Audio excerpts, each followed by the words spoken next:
আজ সকালে যখন মর্নিং ওয়াক করতে গেলাম তখন দেখছি মাঠের ধানগুলো সব কাটা হয়ে গেছে, ধান কাটা মেশিনে করে।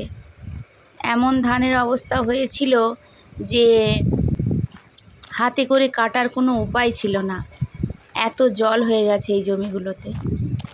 সেই জন্য ধানগুলো মেশিনে করে কাটা হয়ে গেছে। আর পুরো জমি মাঠ সব ফাঁকা, আগাছায় ভর্তি হয়ে গেছে। তার মধ্যে বিভিন্ন রকমের আগাছা হয়েছে। এক ধরনের আগাছা জমির খুব উপকার করে, আবার এক আগাছা জমির অপকার করে। সেই সব আগাছাগুলি এত ক্ষতি করে, মানুষেরও ক্ষতি করে। আমি সেই সব গাছগুলোর নাম জানি না। এই যে এই গাছগুলো, এইগুলোর মাথায় সাদা সাদা ফুল হয়, এগুলো নাকি ক্যান্সারের ঝুঁকি বাড়ায়। গাছটার নাম আমি জানি না। এই গাছ পুরো জমির পর জমি আগাছা হয়ে ভর্তি হয়ে রয়েছে। এই জমিটা অবশ্য পড়েই আছে, এখানে কিছু বাড়ি টাড়ি বানাবে বলে মাটি টাটি ফেলা হয়েছে। এই গাছে পুরো ভর্তি হয়ে গেছে। এই গাছগুলো যদি আপনাদের ধারে পাশে কোথাও থাকে তো এগুলো তৎক্ষণাৎ তুলে দেবেন। আর এই যে গাছগুলো দেখছেন, এগুলো হচ্ছে আমরা এখানে ধনচে গাছ বলি। ধনে বীজের মতো বীজটা হয়।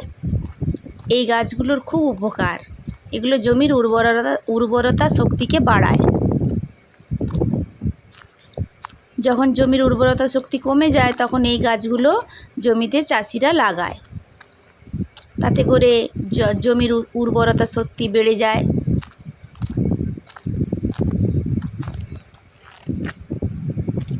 প্রচুর পরিমাণে রাস্তার ধারে এই গাছগুলো হয়ে আছে। আর এই গাছগুলো দেখছেন, এদের ডগায় আবার মুরগি ঝুঁটুনের মতো ঝুঁটুন হয়ে গেছে, ফুল হয়েছে। এই ফুলটা মুরগি ঝুঁটুন গাছ আমরা বলি আমাদের এখানে চলিত ভাষায়। এই গাছটা তিল গাছের সময় হয়, তিলের প্রচুর পরিমাণে ক্ষতি করে। সেই জন্য তিল গাছ লাগানোর সময় এগুলো হয়, তখন তাদেরকে তুলে ফেলে দিতে হয়। আর ওই জমিগুলো থেকে ধান কাটা হয়েছে, সেই ধানগুলো শুকনো করতে দেওয়া হয়েছে।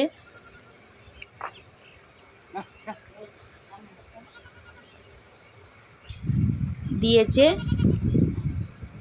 জমি টমি সব ফাঁকা হয়ে গেছে একদম। আবার কি, সবাই ভালো থাকবেন, সুস্থ থাকবেন। এখানেই ব্লগটি শেষ করলাম।